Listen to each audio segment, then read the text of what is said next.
Yeah, welcome back to the Zero Check podcast, special episode Zero Check Nights, we're calling, where we're doing the Starfinder limited series playtest of A Cosmic Birthday. This is episode 4.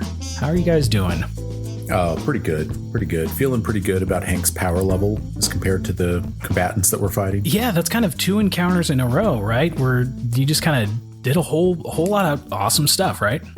I don't know what to tell you guys, except that the dice are cooperating as well. I'll say that. I mean, I've not rolled under a 10, I think, on an attack roll yet. Now I've jinxed it. I really like that I loved the computer's check to disable the turret. That was pretty cool. Yeah, I hopped into the computer skill. I was just kind of thinking about, I don't know. I just thought it was a bit of a shot in the dark. I didn't know if the turret would work or not. I think Chris was very charitable toward me to let me do that. Thank you, sir. No, totally. It's in there. It's in the module. So there are several different skills you could have used to disable the turret. Computers was one of them. You could use thievery, and you could also use crafting. The DCs were different depending on which skill you used. So computers disabling that type of hazard was a really good skill to use. Wow. Lucky. I've had a fair bit of luck as well, which will, I'm sure, change here pretty soon. I am interested to see how long our benevolent DM keeps his patience with us reacting constantly. Like, I think everyone has a reaction at this point. It's on your character sheet. So we had almost 3 successive reactions, 1 before the guy even 2 before the guy even went to attack you guys. And then Risu was really on the trigger there with his reaction.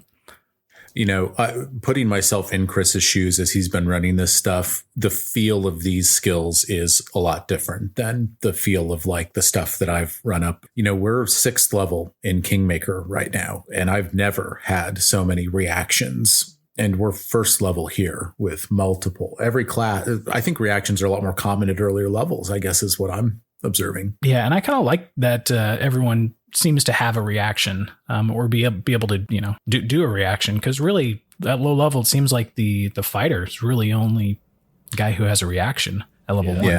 Yeah, champion I guess has those defensive ones, but not the offensive. Yeah, the rogue's got some defensive stuff too, but yeah, they don't. It's fun. It's fun to be like, wait, no, you don't do that yet. And the triggers are less common in Pathfinder for these reactions, which I think is really where I detect the difference between these. I don't see them keeping the reactive strike for the operative though. That's incredible. Like, I could see him turning it into a herring fire, like giving them a -1 to their attack roll, but like straight up be able to reactively shoot like that.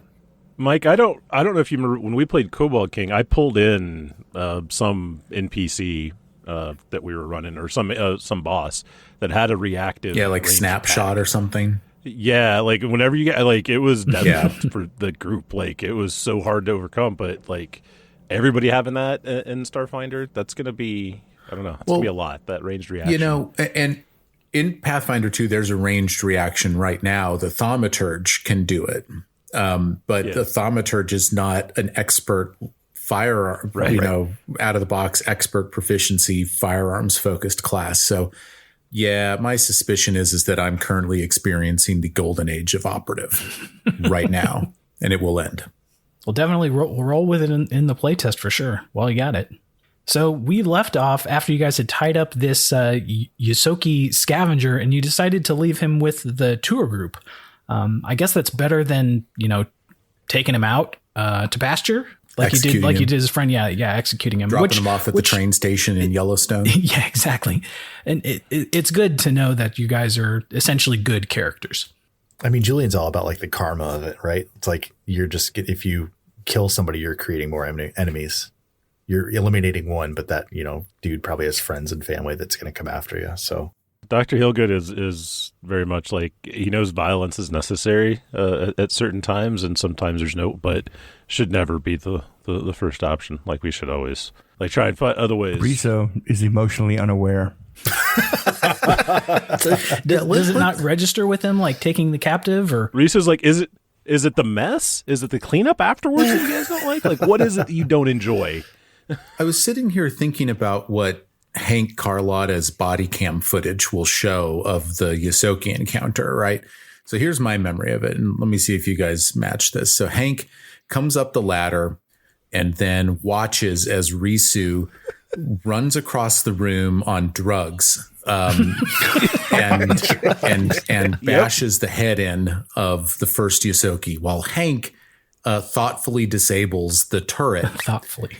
And then Hank does deliver a body shot with Zippy, but then runs over and delivers a haymaker attack to non-lethally finish out the encounter. Now, this is not, Hank would not have thought to do this on his own. You guys encouraged him to do that, but in a vacuum, just out of context, Hank looks like a very smooth operator. When in reality, Hank's inclination was to murder as well.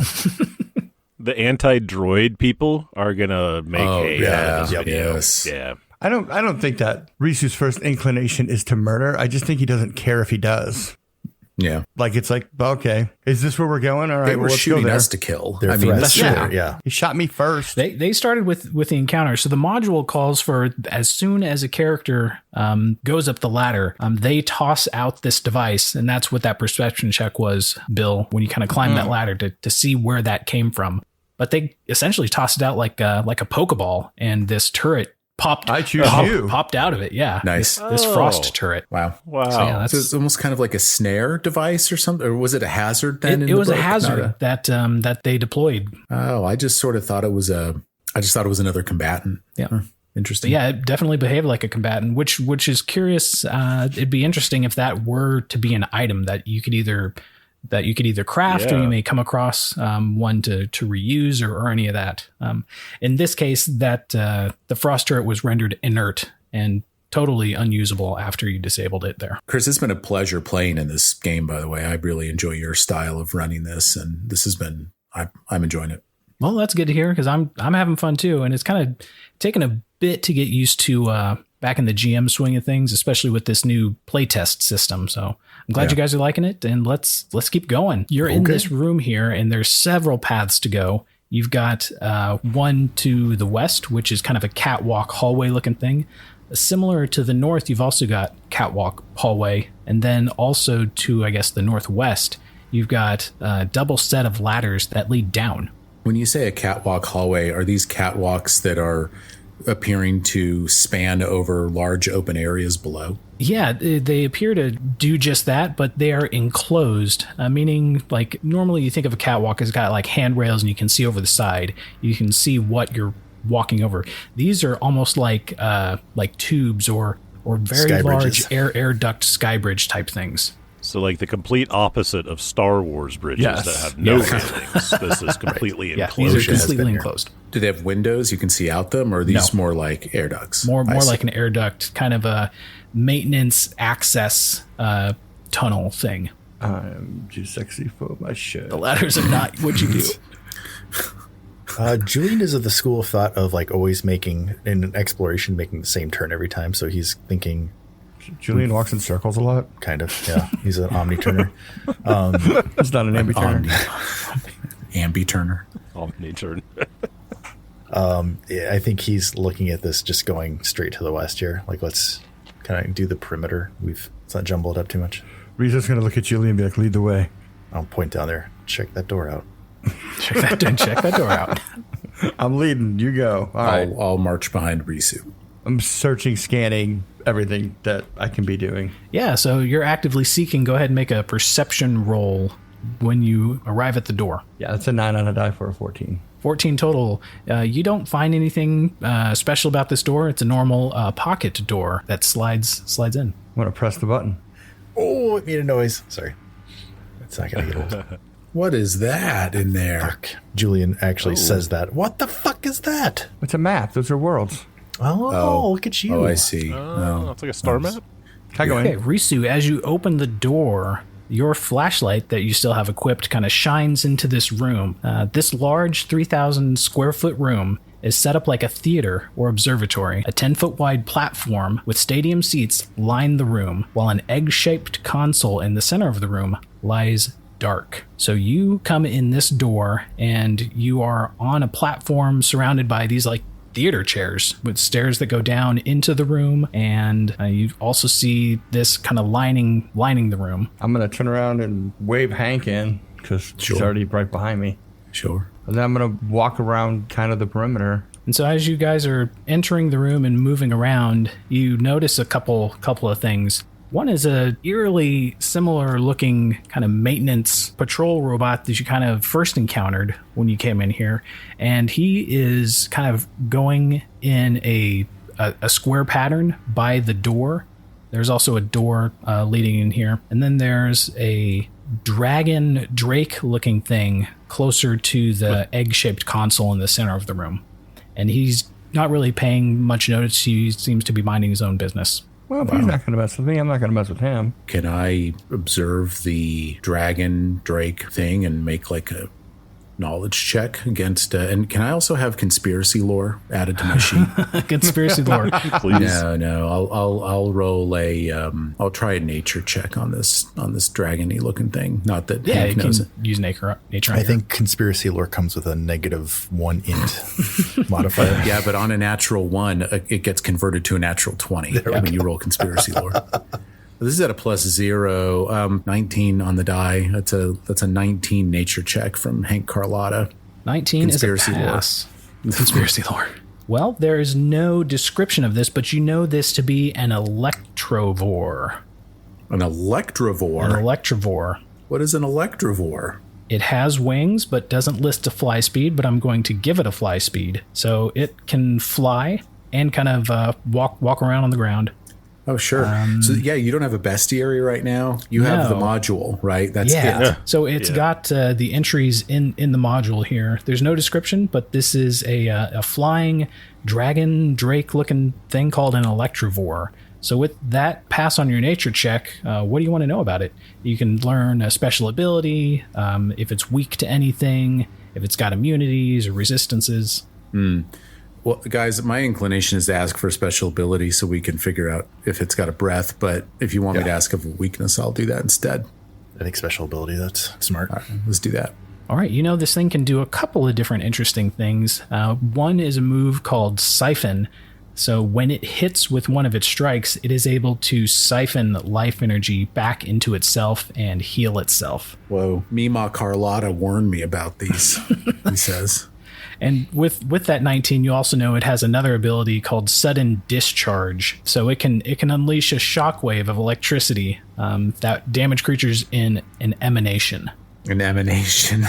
Okay, what's it called? What is it? Sudden Discharge. Oh, I thought it was Stunning Discharge is what I just don't like. I don't want to have discharge be in the name of the ability for some reason. I don't know why. Yeah, devs. Feedback for you. Yeah. Wow. And so it's just ignoring us? Yeah, it's just kind of meandering around over in the corner here, not next to the console, but in the general area. The robot, on the other hand, is still making its same pattern. It's repeating what the others are saying. It is alive, but it doesn't notice you at all. Wow. Can I run a computer check on it to see if I can notice anything? Like, if there's a way to fix it, make it be normal again? Can I repair it is what I'm asking. Yeah, I mean, you can... So you approach it and you'd have to do this, you'd need to do a crafting check and you'd have to be, in reach of it. Oh, I'm in reach of it. To manipulate it. Let's see how this goes. Nothing. It's a 5 on the die for a 10. It's a 10. So when you reach out to try to manipulate, or I guess are you trying to switch it off or? Yeah, just reset it. How you fix computers. Yeah. Turn it off, turn it back on. Yeah. So like the other ones, it kind of rotates around, looking directly at you with its Cylon eye. And repeats, it is alive, and it swings out one of those arms to try to smack you. We need to roll some initiative here.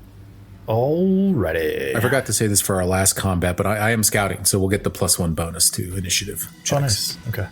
Risu rolls a 14 for initiative. And Julian, what'd you get there? Julian put an 11 on the die with a +1. That'll give me a 20 for initiative. Hank gets a total of 26. Wow. Damn. And Heal Good. Hank's a rock star. Heal Good gets 18. With that 26, that puts Hank right at the top. So at this point, Hank would have had Zippy and Zap out. So what he'll do is he'll move to stand shoulder to shoulder with Risu. In doing so, he'll aim at the bot. And then for his second action, he will squeeze off a round with his pistol. All right, make that attack roll. And in fact, I will change my mind. I'm gonna fire the laser pistol instead. Same diff. So here's a strike at a +9 with aim activated. 7 on the die for a total of 16. 16, that is a hit. Nice. All right. Oh, this thing's a low AC. I will do some damage. D6 plus D4. Total of 9 damage. Wow. It's a nice roll. And so that aim, is that precision damage or is it just extra damage? It is precision. Precision. So yeah, you find the weak spot. It's kind of right below that red Cylon eye, kind of where his nose would be. It's a well-placed shot, 9 damage. That takes it out. That robot is donezo. God. Good Lord. That was a 5 on the D6 and a 4 on the D4. That's so amazing. I don't know, guys. I mean, It's a good roll. it's a good roll. Could have been a 2. Could have been a 2. Yeah, so with that, the room kind of goes silent. The Drake kind of takes notice of that, but it doesn't seem to bother it at all. Does our envoy want to approach this dragon? Or this Drake? Why would the envoy want? Yeah, I mean, It doesn't seem angry. So I think Julian is going to ask Hank, hey, do you know if these things are sentient? Does Hank know what that word means? Can they talk? Let me Hank that down for you. Yeah, Hank that. Hey, why don't you Hank that down for me? If my 19 nature check would know that, based on that check, if I'd know that, then I'd know it. I don't know. Yeah, based off its intelligence, it is very animalistic. It's very primal. It is run by instinct. It is a wild animal. It's a wild animal run by instinct, but this one might be different. Things are weird down here. I've heard of drakes like this. Can I do a seek or just a kind of? I want to see if it's what it's doing. Like, is it just hovering? Like, is there anything spectacular that or special that it's like patrolling? I guess. Yeah, you can use a seek action to kind of observe it. And would this be your what's your envoy, that special move where you like observe stuff? Oh, I guess I could size it up. Yeah. If I have, it's going to take me a minute here. So if we sit here and wait and watch the thing. Yeah, you can kind of size it up while other people may be moving about the room or looking at other stuff. Yeah. So yeah, you can start your size up. Okay. Does anyone else want to take a look at something, do a seek or search, or there are stadium seats. You could kind of sit back and watch the show if you want. I want to go play with the big egg projector. Yeah. There looks like, as Bill pointed out, kind of a projection of planets around this. It almost looks like it's a planetarium or something. Mm-hmm. I'd like to make a computer's check on the projection system to see if it's, I don't know, if I can determine what it is or how it works. Yeah. It's a natural 2. Luck is turning. A total of 7 on that. Yeah, you don't really know what it is. But yeah, it's definitely a computer. Risu's going to move to it and stay on the opposite side of Dragon Ball Z over there. And he's going to try and find a data port to plug a wire into, see if he can download some data. So he's going to run a computer's check. Coming in hot with a 7 on the die for a 12. And Risu, what was the exploration activity you were using? Oh, I was using Seek. Okay. Well, on your secret check, I put a 20 on the die, so you got a 25 while you're kind of moving up, and you notice that this is kind of a trapped thing. Oh. So you are next to it, but you haven't triggered the trap. You have, I guess, a couple actions to either try to disable it or do something with it. So is that what your computer's check was? I mean, yeah, sure. Well, yeah. Yeah, roll that 12 over onto the... Yeah, that's 12. Oh, sorry, there was a 12? I didn't see what the check was. Yeah, it was a 12. That's why I was like, yeah, sure, whatever. Yeah, we'll just move that 12 over to disarm. Well, what's the trap look like? What is the nature of it? I'm about to find out when it blows up on me. Jets of boiling water douse you. Why is it always gotta be water?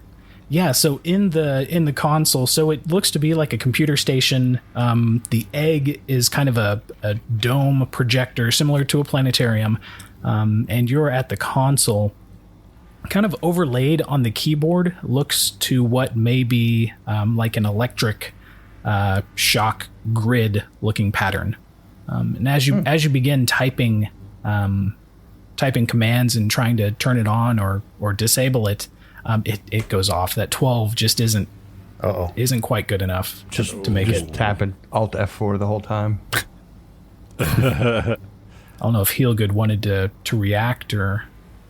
He can't. Okay, I just didn't know. Yeah. The reaction, he would. It's once a day. Oh, it's just once a day. Okay. So he did it. We did it in the elevator for that check. So yeah, he can't react to that. I was trying to save you guys, but this thing jolts. I wanted jolts to out at Risu. So you need to make a reflex save there. It's 14 on the die for a 21. 21. That's a pass. You nimbly dodge out of the way as electricity shoots really from the keyboard. It runs up the tip of your fingers and kind of follows the pattern of those blue lines that's on the outside of your skin. So it's like following your circuitry. So even though you dodged out the way, it still does some damage. Oh my gosh.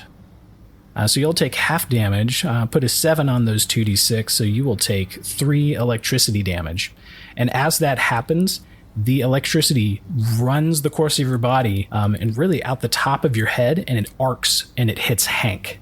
It arcs from Risu over and it hits Hank, who's not standing next to you, but he's pretty close to you. I'm a big metal conductor. I made an effort to stay close to him.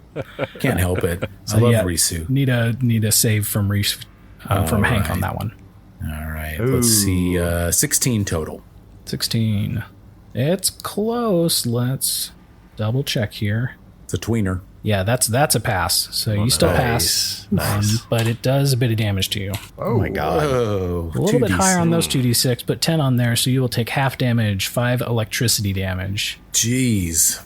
Wow, and then good. it kind of follows up your arm and out of your pistol that you're holding, and it arcs to the robot, which is inert but doesn't really do anything there. Oh wow! So yeah, that's what that hazard did. So least you're left standing at the console, still trying to type in commands. At least we're far enough from Julian and Heal Good. Right? I think Heal Good would kind of run forward a little bit, and telepathically, are you guys all right? Well, Hank didn't even take any damage from that, so it looks like he's fine.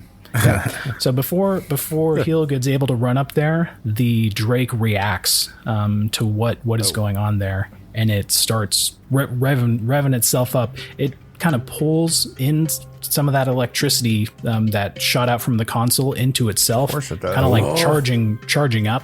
And she coming? Yeah, it's attacking you. We need to do some initiative here. Was I able to size up? Did I have a minute there before Risa went and poked the computer? I think so. Kind of after you were done fighting that maintenance bot, Hank was still over there by it, and Risu was moseying on up. So yeah, that had enough time to finish. Fantastic. That's what that does is it makes this Drake one of my assets, and I can use the ability Saw It Coming, which means the trigger is you're about to roll initiative in an encounter which the asset is one of your opponents. You read the demeanor, body, language, and instinctive tics of your asset as easily as you read a comm unit, allowing you to react a moment before those around you and gain an edge in the coming battle. You gain a +1 circumstance bonus to your initiative roll, and you can immediately do one of the following: interact to draw weapons, step, or stride. Oh, that's pretty slick. So, wow. And that happens immediately. That's even before the encounter starts. Wow. Right. So yeah, what's before I get initiative rolls from everyone, Julian, go ahead and make your stride or draw your weapon or do what you need to do. Were weapons out when we came in here? I would assume they... Yep, yeah, you were just fighting that robot. Okay. Gosh, I don't really want to move that much, honestly. It's kind of a waste. I like where I'm sitting right now because I'm at max range from this Drake. Yeah, I'm unfortunately I'm good where I'm at. My weapon's already out, so I'll take a 5-foot step to the south. Nice. All right. Need an initiative for everyone there. We'll start with Julian. What'd you get? Put a 16 on the die for a 24. Risu. 13 on the die for a 19. Feel good? Total of 18. And Hank. 16 total. All right. Unfortunately, with those rolls, the Electrovore rolled pretty high. He's got a 26 total, so he will go first. So with his first action, he's going to kind of fly over to Risu, and he's hovering kind of above the egg projector console looking thing as if he's trying to protect it, and he strikes out and attacks Risu with a tail swipe. So he's not biting you or clawing you, he's kind of slapping you with his tail while hovering. Yeah, 11 on the die for a total of 18. That's going to be a hit. Bummer, dude. This will be bludgeoning damage, so he smacks you upside the android armor there for 8 damage. And with his third action, he's going to use a move called Zap.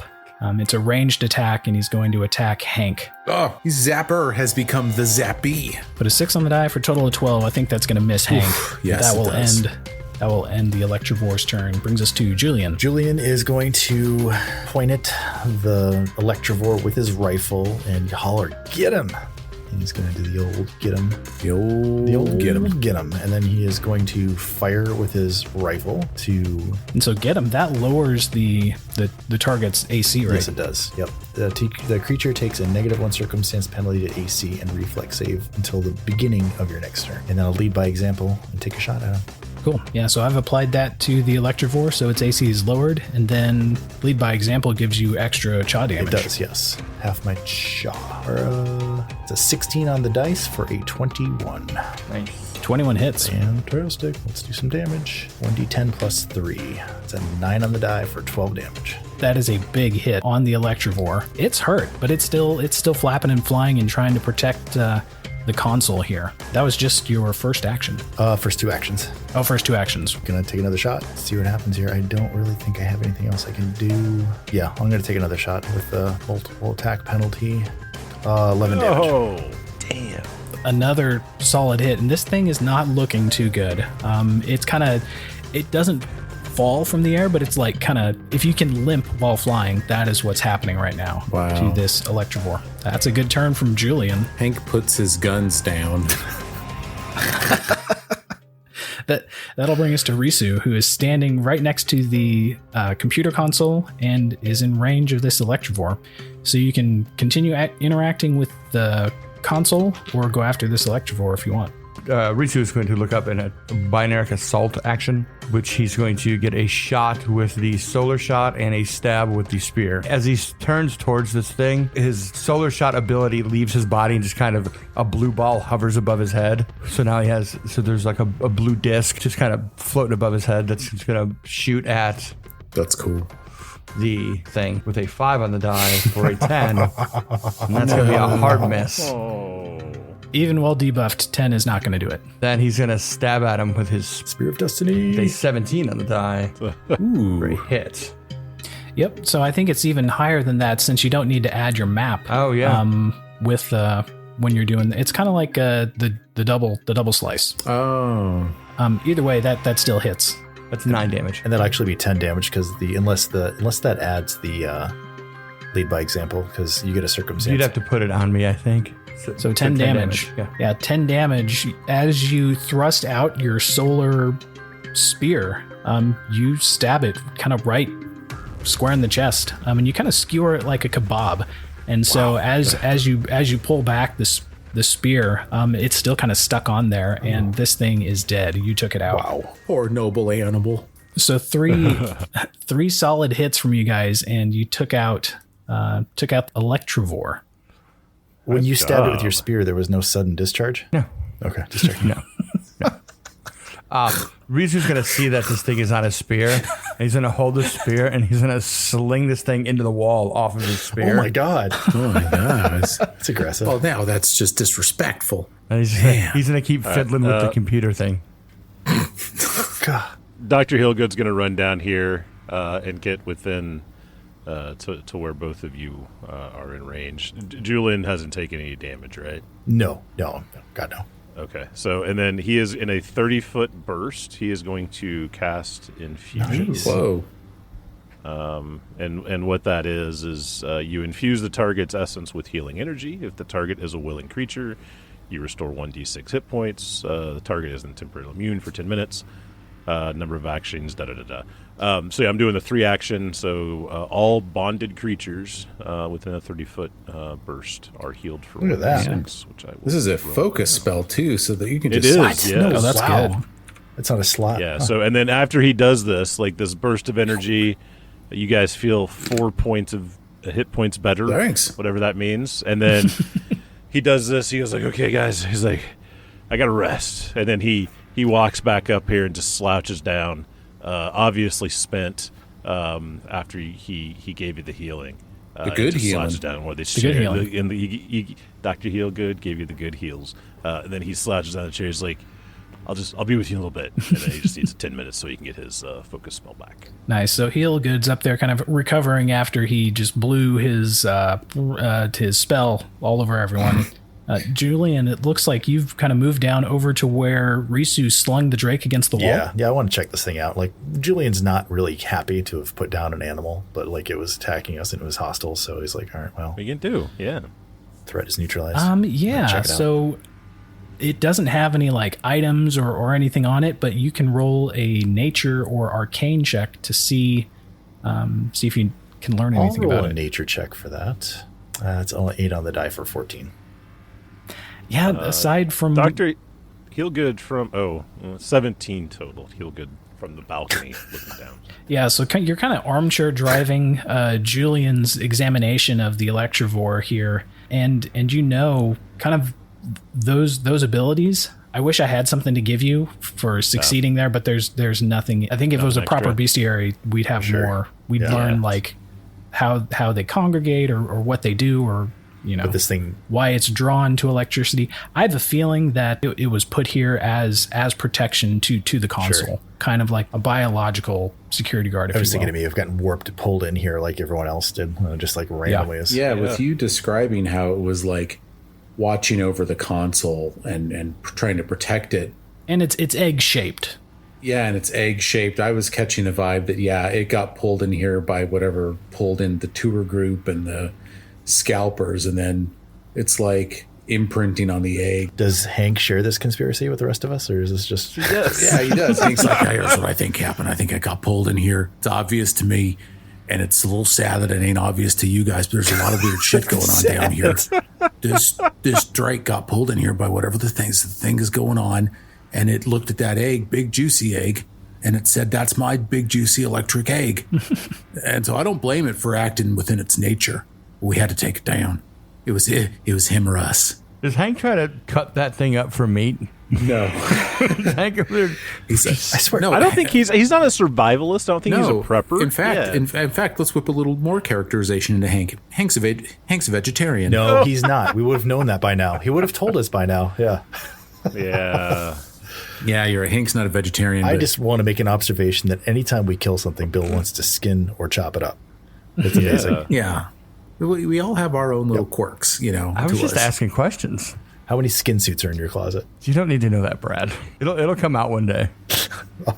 So while this discussion's happening about the poor departed Electivore, Risu, you have managed to find the on switch for this control panel, and this happens. The planets around the room light up. The egg-shaped console in the center of this room contains hardware that projects three-dimensional images around it.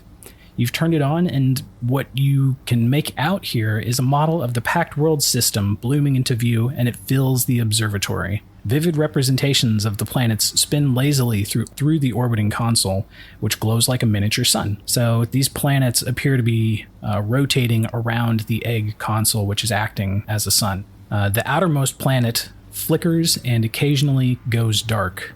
Hank, I need you to make a recall knowledge check. Ooh, I will do it. What skill am I rolling? Conspiracy lore. Conspiracy lore. Is Hank confused by the fact that they are round objects in space and not flat? They're flat on the floor, aren't they? That's true. That is true. He's not a flat Galarian or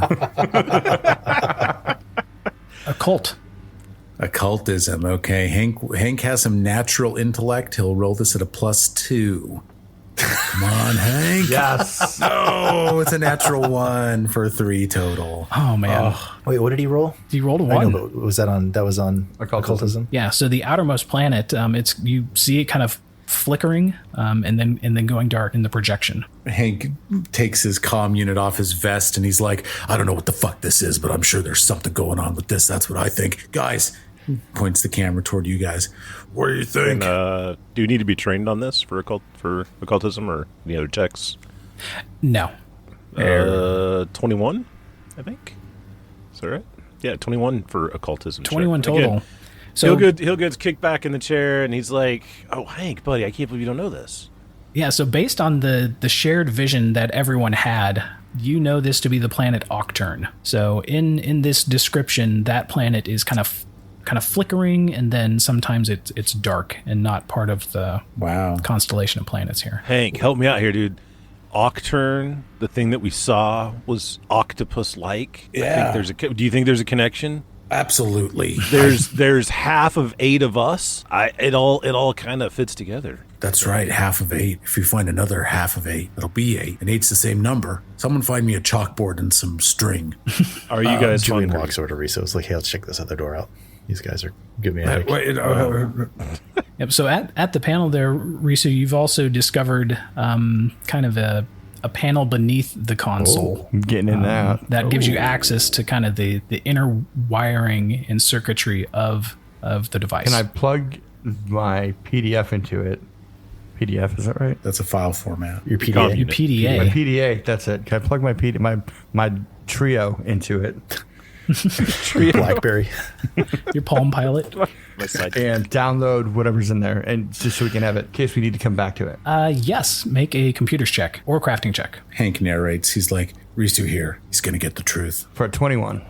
21 total. So yes, you were able to download all of this information onto your Palm Pilot. And you are also able to get into like the subroutines of this, and you find that this also has the ability to restore power to the level. There we go. I'm going to flip the level. switch. You flip the switch? Yep. Yeah, so the lights in this room come on. You can no longer really make out the planet since it becomes bright light in here. Through the open door down the hallway, you also notice that lights and stuff is beginning to power on. The low hum background noise turns, it kind of gets a little bit louder as you hear fans kick on and start to move air around and circulate through the station again. Sweet. Nice job, Bill. You also notice the door to the north of the observatory. There's a small kind of panel on it that lights up green. Nice. Well, before we do anything else, Rizu's going to ask Hank for his Palm Pilot, and he's going to give Hank all the information he just downloaded for his files and his podcast. Oh, my God. Risu, Awesome. you're the best. Thank you. Should we go back to the tour group? The tour group and let's get them off the level. Where's Riso? I want the reward. Riso, have you been battle medicined or medicine checked? He just healed me for. Wait, no, but have you had a medicine check in the last hour? No. Okay. Did you apply did. that healing? I'm gonna med check him. Okay. Give him a med check too. Can we rest 10 minutes, I guess? And yeah, you can take a 10-minute here and recover to your refocus and get that focus point back. Ooh, it's a pass, Brad. There you go. 3 big hit points. Nice. So 1 and the 2 on the die, and that'll get you 3 HP back there. Glad I could help. Dr. Hill goes, there's a difference, isn't there? Yep. You feel a difference between. That yeah. was heal bad. It's all right. It's a good try, boss. I mean, you shoot a gun way better than I ever all of our could, talents, so sir. I'm not saying. It's just different strengths, man. And teamwork makes the dream work, boss. You know that. I tried to fist bump one of your sex hands. He's like, it happens, people, all the time. It's weird. It's cool. Just don't make it a habit because it is awkward and it makes me uncomfortable. And there is a power dynamic imbalance here. Boss. It's the Don't upper forget. limbs that are the ones we can touch, not the middle ones, right? The ones that are down here that he kind of gets, they're like, we haven't talked about this, but they're not like, they're obviously not the same as the other arms. Like they're smaller. They're like almost like vestigial type things, but they're functional. You can tell, but they're certainly not. Okay. Like he doesn't use them for. So is this is this just like stuff you're making up, Donnie, or is this like Sheeran stuff? This is Sheeran stuff. Yeah, this is for real. great. Yeah. He's got mating hands that they're usually on display, and they're not used for the normal mundane tasks because it would be considered like obscene, like rude. Most humans, they have to use their hands for everything.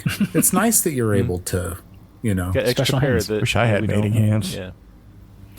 As much as I love the discussion of Sheeran physiology, there is a door to the north. There's kind of that catwalk you came through to the east, and to the northeast, there's also kind of a double set catwalk. larger door that the robot was patrolling and looked to be guarding. Hank's inclination and his vote would be to double back to the tour group and escort them back to the elevator, get them saved, and get the reward. That's what. Yeah, I don't hate That's what that. I like that Hilton idea. wants to do as Let's well, yeah. get the innocents out of the area since there's a lot of nasty stuff around here. All right, so you guys are backtracking back across the catwalk into the maintenance room and then down to where the tour group was at. Yep. They're going to be all slaughtered. I'm going to stay up here on the platform, guys. I'm not that's going okay. down now. Yeah, you're good. You can stay. Yeah, so as Tawanka sees you guys approach, she kind of comes up and says, oh, you guys, you got the lights turned back on. That's great. We can see again. Yeah. It's all thanks to Risu. Did you guys find a working elevator? No. Well, that's the one we came down. Huh. Should we go check the one that we came? We should just walk him to the elevator and then stick them in it.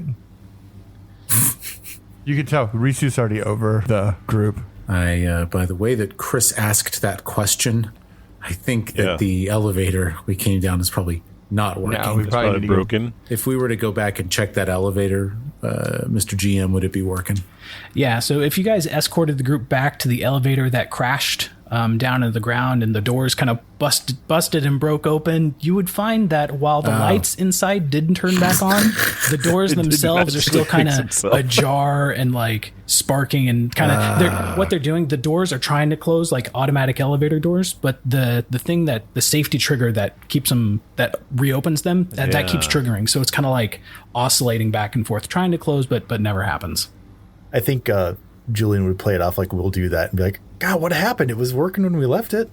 Oh my God.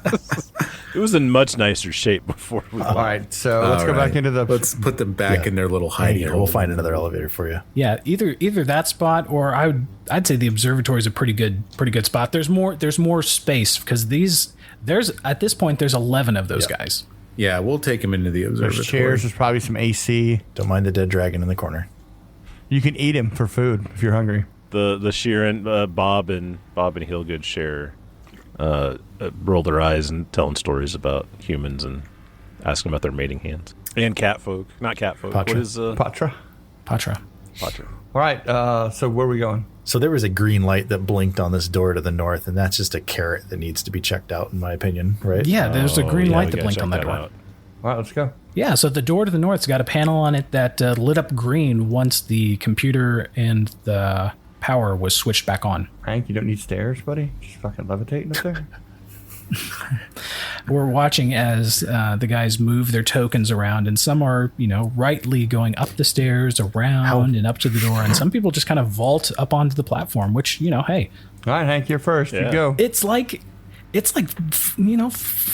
between 4 and 6 feet, so it's not high. Hank is the specimen of athleticism. Let's see, my perception check yielded a 10. Yeah, so with that 10, you think that this door is just a normal space station door that you've come across. Looks fine. Looks great. But I am curious as to the blinking green light. So can I use my computer skill to try to extrapolate what that might mean? Or I just think it means the door's on. oh, maybe it's just unlocked. Yeah, you can make on. a computer check. How thick do we think that door is? Let's see. That's a 23 on the computer's check. Does the green light mean unlocked? Yes, the green light means unlocked. You also know it to be like a safety feature. So like beyond this door, the environment is safe. It's not vacuum. It's not really. It's not vacuum. It's safe. It's safe to go in. How funny would it be as we open that door to vacuum to space? We all just get sucked out. If that door is less than 1 inch thick, I can cast detect thoughts and see if there's any the number of thinking minds and whether or not they're not going to So sense. let's do that. Less than 1 inch. It's thicker than that. Thicker than that. Well, 1.1 inch. Yeah, it's 1.01 an inches. inch too thick. No, I mean it's a solid door. It seemed like similar to our doors. Okay. I will operate the door then. Oh, there's another door behind that door. What you find is a 10-foot room, kind of 2 squares stacked on top of each other, a little tiny mini hallway, which you think could be an airlock type thing. Oh. Press the button. Press the button. Close that door first. Well, I will activate the environmental protections on my carbon skin that I'm wearing or whatever and ask if everyone's ready. And I suppose I'll inspect the next door in a similar manner to Do we have how I inspected the first. that baked into armor? Yeah. It is, as long as you're wearing armor. There's a top hat shaped tube that slides down over my face. I rolled an 8 total on the perception check for this one. Similar to the other door, it looks like a normal door that you've been using all your life on Absalom Station. All right. It too has a similar green lit up panel on it. Oh, okay. Safe. Yeah, you know safe. these shit. I open it nonchalantly. Doors open. I step through. Wow. Looks like a little office or something. Oh my gosh, the little panels are lighting up on the map. As you step into the room, you notice the computer panels start to light up. And as you turn around to kind of wave everyone else into the room, you notice on the side of the door, an up arrow has lit up. Oh, like it's kind of flashing. It's kind of flashing green. Is this an elevator? It is an elevator. Hey! And the power has been restored. Guys, it's an elevator. Hey, it's an elevator. Found your elevator. I think I would have maybe recognized it beforehand. I was Yes. overthinking it a little Having bit. lived here all our lives, we should have recognized that behind that door. All right, so you want to load the tour group in and just send them wherever the elevator's going to take them? Yeah, I mean it's a pretty big elevator. It's 12 by 15. So people squeeze into elevators all the time. So It's like a classic music playing over the montage of us putting the tour group on the elevator, and yeah. And it like switches over like to an inside view of the elevator, kind of them going up and the doors open into vacuum when it gets to the top. Because you never check where it goes. Yeah, where does this go anyway? Yep. So you guys are all loaded into the elevator Wait, here. why are we loaded in? Are we going up? Well, maybe we should go up. Should we keep exploring, or should we ride the elevator up? I say we take the elevator. Because we weren't trying to come to the ghost levels, were we? No, you were trying to get to the docks to take a ship up to the Armada. Man, the completionist in me wants to look at some of these other places that we didn't go. So yeah, you could load the tourist group up into the elevator, push the button, and send them up, and you guys can keep exploring, or everyone can load on here and... let's send them and let's keep looking around. Could there be other innocents down here that we could save? We could go up and let authorities know, and they could send down, like, proper search parties. I'm pretty sure Tawanka could do that, or whatever his name was. Hank Carlotta will take any excuse to stay down here to keep, getting his YouTube footage and everything, but he will adhere to the majority of the group. You're a quiet mental voice of reason. What do you think? Yeah, Heelgood does. He's if there's people down here that we can help, he is certainly down to do that. But he wants to make sure these people are taken care of, and we think they're safe going up by themselves. He'll trust that judgment. We could just put them in there, and then after we clear the area, then we could come back. Because if there's more people, we could put them all up in one. Yeah. Yeah, I guess we could say you guys stay here. If we're not back within this amount of time, you go up. Do you trust them not just to be like, fuck that, we're out of here? I trust them. I think I don't see any reason why we don't just send them up. Yeah, that's a good point. They're going to start getting crabby. Yeah, kids. Going to need their baby bottles. I was thinking it's unsafe place for children, but them being a nuisance could be problematic. And I don't know if they're incubator pods, but they're in kind of like think of like the baby Yoda cradle, right? Yeah, but instead of it opening, it's kind of a glassed dome thing over each one. And the host, the third wheel in the parent party, kind of is in charge of those. So as Riso's help load all these people on, he's going to ask the leader girl, the tour guide, for their money. Jesus. Yeah, the ticket fees were held in an escrow account, and I can transfer them to a cred stick once we get back to my office. Sounds good. She doesn't have the money on her, but yeah, she gives you the coordinates and address. And as you guys pull out your comm units to exchange information, you notice you have full bars again. Nice. Oh. Hey, all right. Hank immediately begins uploading this footage. Uncut raw footage from the ghost levels straight to his channel. Hank murdering people. Let's go. Let's go. It's a Hank drop. These are his Hank drops. Can somebody that's better with technology to kind of see if the feeds are talking about, like, is this something that people are panicking about? Like, yeah, Rizu's going to get on the, the City Hub portal. He's going to get on the Reddit version and find out what's going on. Yeah, so as you guys are pulling out your comm units to kind of check news sites, infosphere, groups, chat, whatever, you notice that all of you have many dozens of notifications from various apps, news organizations, social media type stuff, all talking about everyone on the station having the same experience. The power station. on the entire Absalom station had kind of a brownout. The power went down, and everyone is reporting a shared similar vision. That's not good. Yeah, that's what all these articles are talking about. And did we lose time or anything, or did we? It seems like we've been down here about an hour. Did an hour pass for Absalom Station too?